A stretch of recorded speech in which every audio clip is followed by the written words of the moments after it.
Cheers, legends. Sammy from Short and Stout Beer Reviews. Continuing on the RYEJET series. So this is RYEJET, and it's American Rye Whiskey Barrel Aged Imperial Stout. Doesn't actually specify what American rye it is, but yeah, it's going to be pretty much RYEJET, but on rye whiskey instead of the Starwood whiskey barrel. The two RYEJETs I had were 11%. So you had the straight RYEJET and then the NORDJET, which was the salted licorice version. This is 10.6. I got a feeling too that this was brewed a few years ago, and I reckon they've like sort of re-released it. I reckon it was a collaboration with Carwyn Cellars as well, which is one of my favourite bottle shops in Melbourne. Yeah, it's just a shame it doesn't tell you what barrel it is. I mean, there's plenty of ryes out there, so it could be anything. Cheers, Craig, brother. Good to see you. So, yeah, if it's as good as those first two, I'll be very happy. I have had this before when it was first released, but yeah, I can't sort of remember because it was a few years ago. So I've got my RYEJET glass, 2024, the old Boatrocker label. And yeah, this one's in a can, whereas the other two are in bottles. So we'll go a pour. Hope everyone's had a good weekend. I'm back on morning shift this week, so I was going to do this beer straight after work, and then I thought, I'll keep the whole doing them late at night sort of thing. Then that way they're all similar time.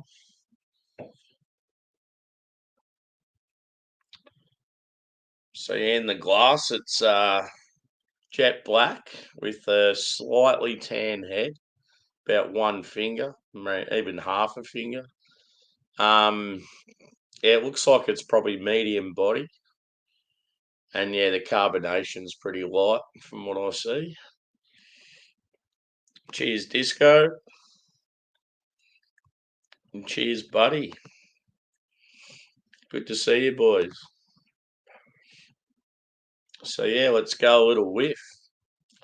It's a bit of a pleasure drinking these sort of beers, like one every night. So yeah, I'm getting barrel character straight away, which is good. So yeah, it brings out some really strong caramel. You're getting a woodsy vibe, like whiskey.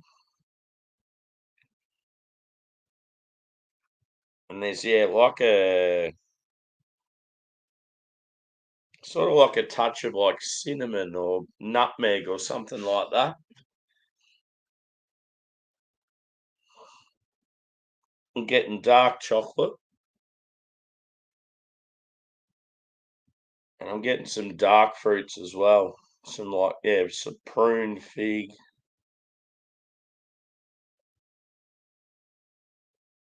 I'm not getting as much coffee. There might be a touch there, but we'll see how we go on the palate. But yeah, to me, the barrel character on this one is more in your face, like straight up as soon as I poured it. But in saying that, if it was one that was brewed 2 or 3 years ago and it's still that same brew, it could, the character might have sort of lifted just with some age. Yeah, I just can't remember whether they've like rebrewed it or they had some like left over and they've like cellared it. Because it didn't have the other ones had dates on them, 2024, and then this one didn't. So, but yeah, I love the whole, like with the name. Yeah, it's called RYEJET. The Nordic salted licorice was NORDJET, and then this being RYEJET. But the barley wine and the hybrid are called completely different names. So yeah, you'll see them in the next few days. I'm looking forward to those. Love a good barley wine. Cheers, Adam. Good to see you, brother.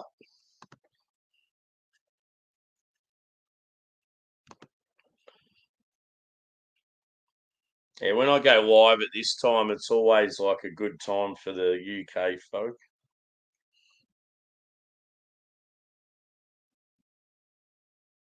Anyway, I'm going in. That smells delightful. Let's hope there's plenty of barrel character.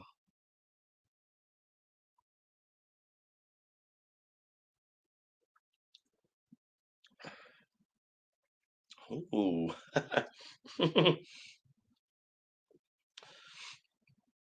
The barrel character is actually like more in your face than the roasted malt.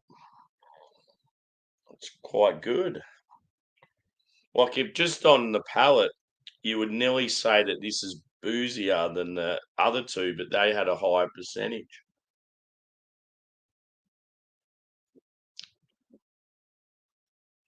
So yeah, you're getting like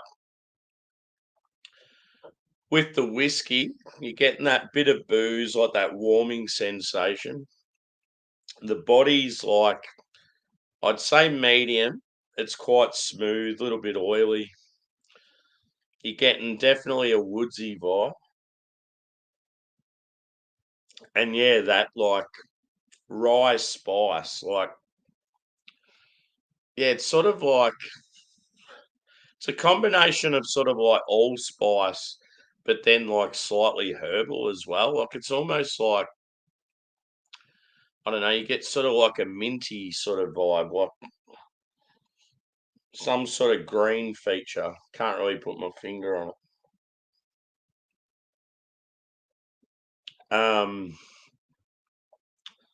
Sort of, it almost gives off a milk chocolatey vibe because of the caramel and the sweetness, but yeah, it's probably more dark.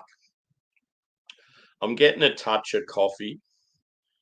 I definitely feel like it's not as like complex with the malt as the first two I had. Whether it's the same base beer or not, maybe the barrel characters just overshadows with this one, but it doesn't sort of feel as roasty and rich. It's got a bit more sweetness.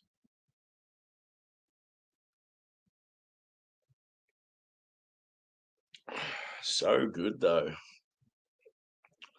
And one thing I really want to do, like especially with watching a lot of the American boys, they're drinking a lot of ryes lately. And yeah, like I really enjoy any sort of rye in beer. I think as my palate's got more advanced, I appreciate it more because I remember not really thinking much of it when I was younger. But yeah, I want to start drinking some rye whiskies.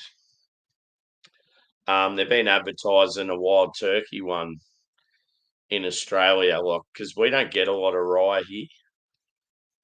So yeah, that's one that I thought I'd be a good one to start on and then start working my way into. But I don't want to become a whiskey as much as I love whiskey and like particular spirits. I don't want to go down that same bloody path of getting fixated on them and then because like beer in Australia is bad enough, but spirits in Australia are just insane. So I don't want to become a big whiskey boy. If I am to become a whiskey boy, I'd have to become a doctor or an accountant or someone with plenty of cash. Cheers, Paul, brother. I drew inspiration from your video, brother, and once I've done these dark beers, dude, I'll do one of those videos like you've done and pick out 10 of my favorite beer tubers under 1,000. It'd be good. I reckon I've already got probably I don't know 8 to 10 already in my head. But no, it was a cool concept, dude. No, yeah, like the positivity and like everyone's getting around it. It's cool. It'd be good to see a few people do it.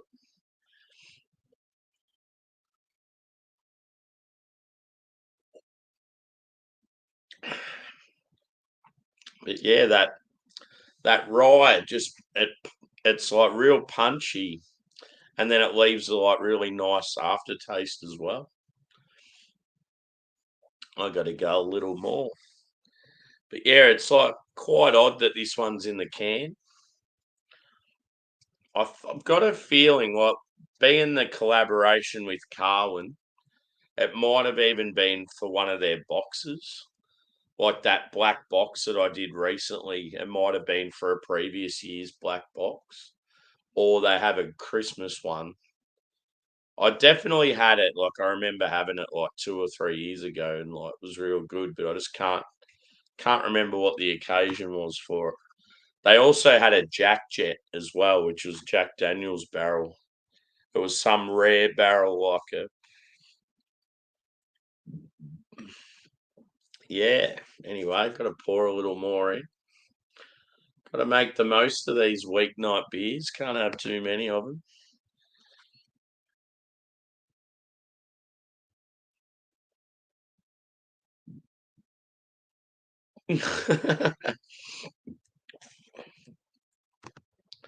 Come on, buddy. Don't put yourself down. You got to pick yourself up, brother.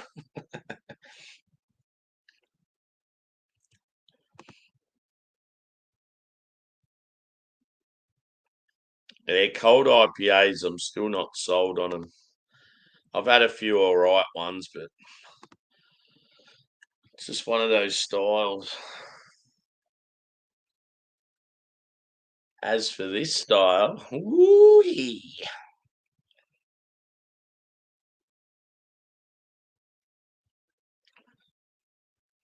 But yeah, the worst thing with tonight, it's Monday night. I've had one beer prior to this that I chugged, and then I'm having this, and now I've got like the taste for it. Like I want to kick on, but I have to work in like 7.5 hours or some shit.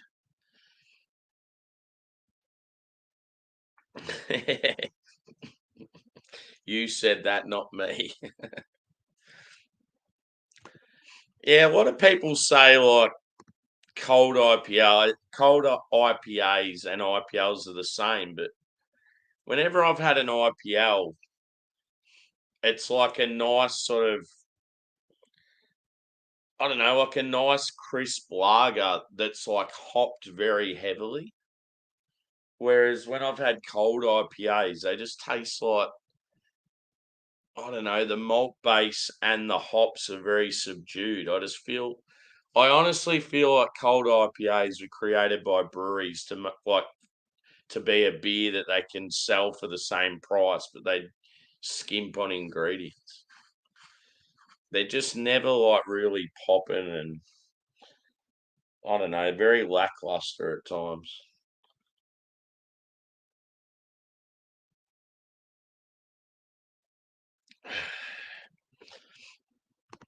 Cheers, Redbeard. We've been wondering how you been doing. Drew's been wondering where you were. I was saying how we'll have to catch up at like a beer event in Melbourne or have a sesh together, dude. We were sort of waiting for you to come and hang out with us on Drew's at one stage, just to shoot the shit again.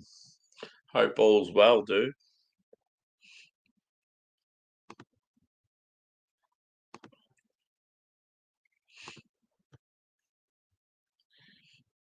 Yeah, I'm doing because you're in Melbourne, mate. I'm doing a series of the Ramjet beers.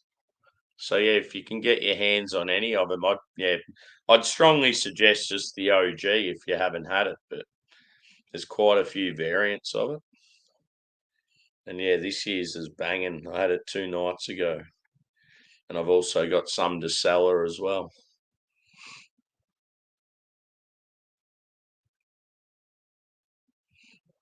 Can't go wrong with a red IPA. Always a big fan of those bad boys.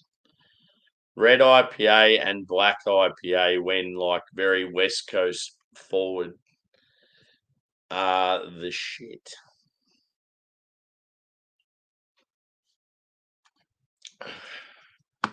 So the score for this one.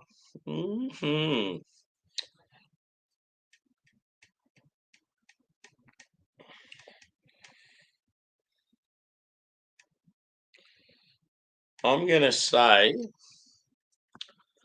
that I really, really enjoy it, but not quite as much as the other two. I'm going to give it a 4.7, just lower. Like it's still elite level. But yeah, the barrel character's awesome, but I think it's a little out of balance. Like you're I don't know, falling a bit short with the malt character. And I mean, yeah, it's not always a bad thing, but yeah, I just feel like I enjoyed the other two just slightly more, but all three are like cracking beers. So yeah, 4.7 out of 5. Very, very good. And also too, like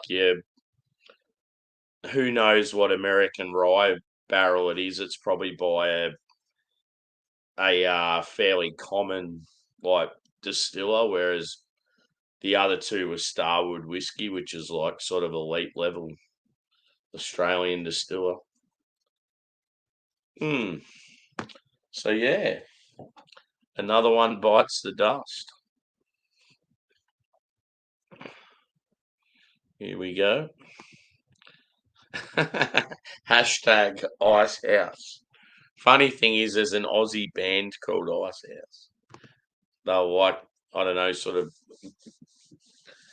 classic rock, almost like poppy rock back in like the 80s, I think.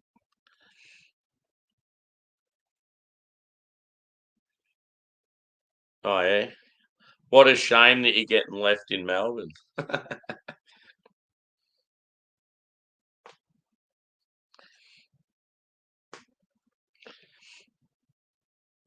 Perth, Canberra. It'd be interesting to see what you think of Canberra. It's sort of got a bit of a bad rap at times.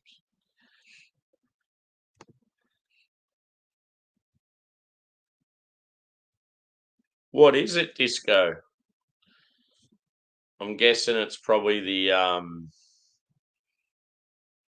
track collab.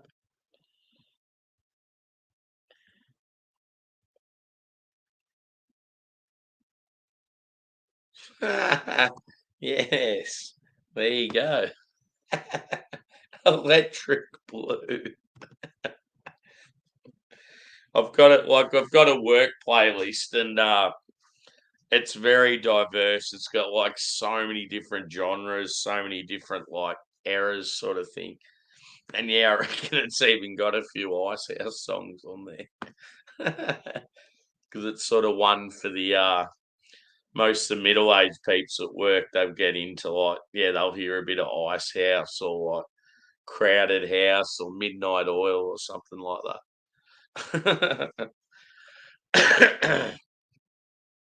Now I want to find out what this beer is. Here we go.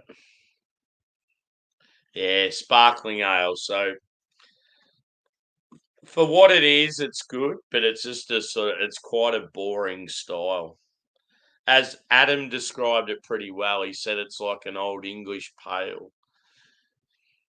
So yeah, Cooper's, which is like sort of like a macro craft brewery in Australia, um, they have a sparkling ale, and that's what it's based on. So it's an actual Australian like style, just because of them brewing it. And yeah, like I don't know, like I appreciated it for what it is, but yeah, just don't think it's going to be a showcase of what mountain culture are or track. Because yeah, it's very very basic. Yeah, bloody oath, unreal. One thing you'll find with Midnight Oil that was fucking awesome is their percussion. They used to use a lot of different materials and like they'd use like corrugated iron off roofs and fucking beer kegs and just all this random shit in their percussion in songs. Like every now and then you'll just hear these different sounds and you're like, what's going on there? That's what was good about them live. And yeah, Peter Garrett obviously is robotic dancing and that pretty funny.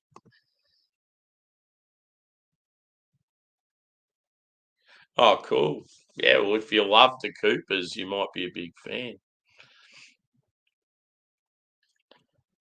But yeah, it's just one thing that sort of irritated me a bit with that beer is like I hype up Mountain Culture as this elite fucking world class brewery, and they are.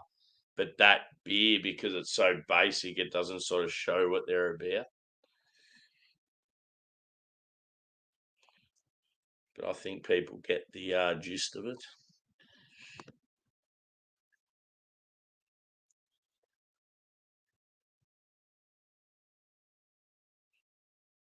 Yeah, yeah. I feel like it'd be you've got like the politicians and the sort of rich quarters and that, but I feel like the majority people in Canberra would be, I don't know, sort of like uncultured, slightly boganish.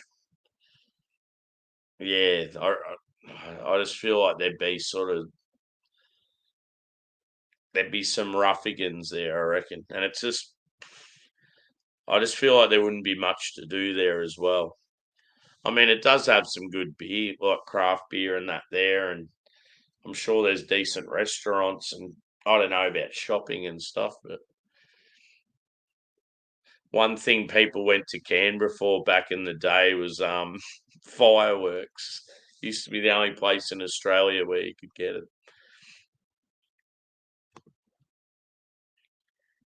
Oh yeah, cool.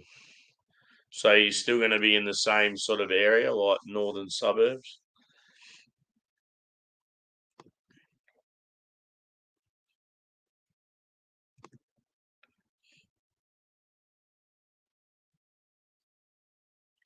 Yeah, well, what happened is I've got a feeling they had two beers, Disco. I reckon they did an IPA, like a New England IPA with them, and then that sparkling ale. So I got a feeling there was two other breweries involved with track. One of them did a hazy. The other one, I can't remember what they did, but then Mountain Culture had the two beers, and they had a hazy and then the sparkling ale. But the sparkling ale, because of like what it was, it probably just it's still floating about because yeah, it just probably wasn't very successful.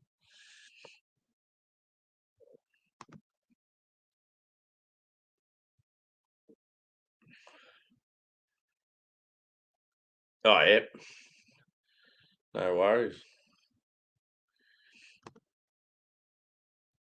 Yeah, it's an absolute prick of a thing moving. Where I'm at the moment, like, yeah, if it wasn't for my dogs, I would have moved yonks ago. But yeah, I've sort of just put up with what I have, just while the dogs are sort of still kicking.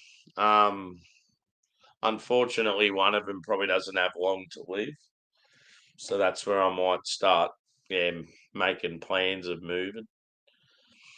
Um, yeah, I've always wanted to live in the suburbs somewhere, like even if it's out of suburbs of Melbourne. I just want to be closer to like, yeah, like my passions, like breweries and good food, and yeah, just being able to get on trains and trams and go to places and that instead of being in the country. And I don't know, I like the country, but yeah, I wouldn't mind a bit of a change, to be honest. You only live once, and I've always wanted to like live somewhere close to the city, so it's like, fuck it, just do it.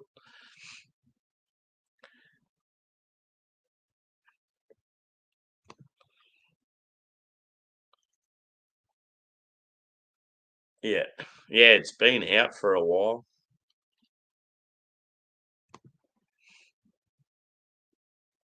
Yeah,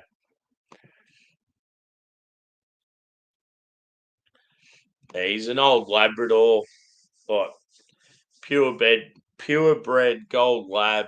Um, yeah, about 12 years old now, and yeah, they normally live sort of 10 to 14.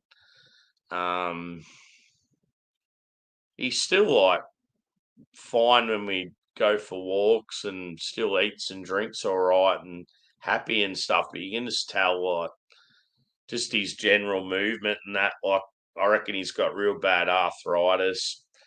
Like he's just getting skinnier and skinnier. Like I wouldn't be surprised. Like quite often dogs can have stuff like cancer and you wouldn't even know. Like they can't sort of tell you what's wrong with them, and just the cost of vets and stuff these days. It's like I would take him to the vet in a heartbeat if I knew he wasn't okay. Like, but because he keeps eating and drinking, he's happy and walking and running around and that. It's like, yeah, you don't want to take him to the vets and pay $3,000 and like nothing's wrong.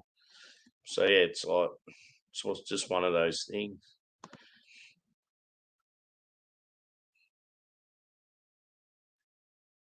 Oh, cool. Yeah, it'd be nice in Maine. That'd be a good area.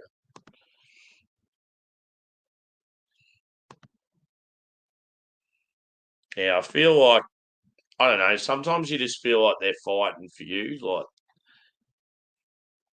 and yeah, it just sucks, like that they only live like fucking I don't know, like an eighth of the life we do, and like yeah, he's obviously got his little mate probably keeping him going as well because he's quite active.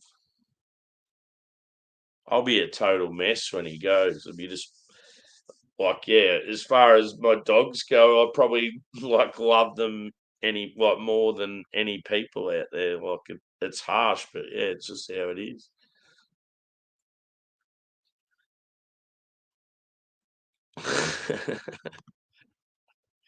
Anyway, I better wrap this up.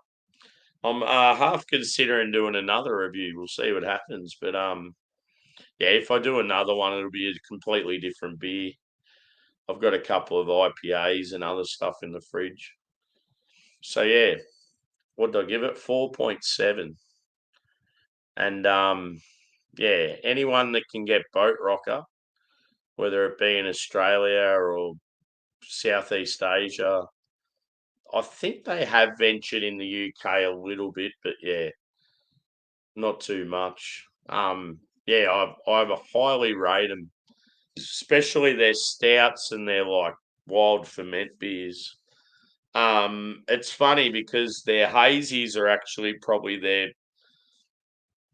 I don't know, the beers I don't enjoy from him the most, whereas other breweries perfect the hazies.